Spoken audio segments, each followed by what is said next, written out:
ብዙ ወጪ የሚያስወጣ ድግስ ምን ታውቃለህ? ለቅሶ ለቅሶ ያላየችው ከተሪንግ እኮ ነው ለቅሶ ባሁኑ ሰዓት። መላጣ ለሚለው ቃል ቤት የሚመታ ቃል ጥራ።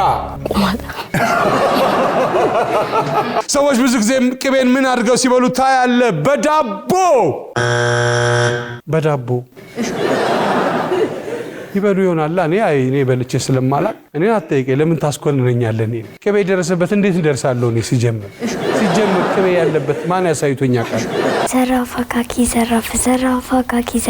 ዘራፍ ተነስቶ ዘራፍ ሲነሳ የሌሊት አውሬ የቀን አንበሳ በዛ ቁልቁለት በዛ ድፍቻ ባንድ እጁ ገዳይ ባንድ እጁ ቃታ ከቃታ መልቀቅ የኢትዮጵያ ልጅ እንዳንበርካኬ ለጣሊያኖች በጆሮ ሄዳ ነው ዘራፍ አካኪ እንደዚህ ነው ዘራፍ አካኪ ዘራፍ አካኪ ገበየው ቢሞት ተካ ባልቻ መልፋት ከላዋል ብቻ ለብቻ ሜድፉ ሜዲኑ ኢትዮጵያ ነው። እምቢ ኬክ ለመስራት የሚያስፈልግ የምግብ አይነት ጥቀስ። ክሬም ኬክ ለመስራት መሆን የለበትም። ክሬም መልስ ካልሆነ ኬክ እንዴት ሊሰራ ይችላል? ቂጣ ለመስራት ይባላል።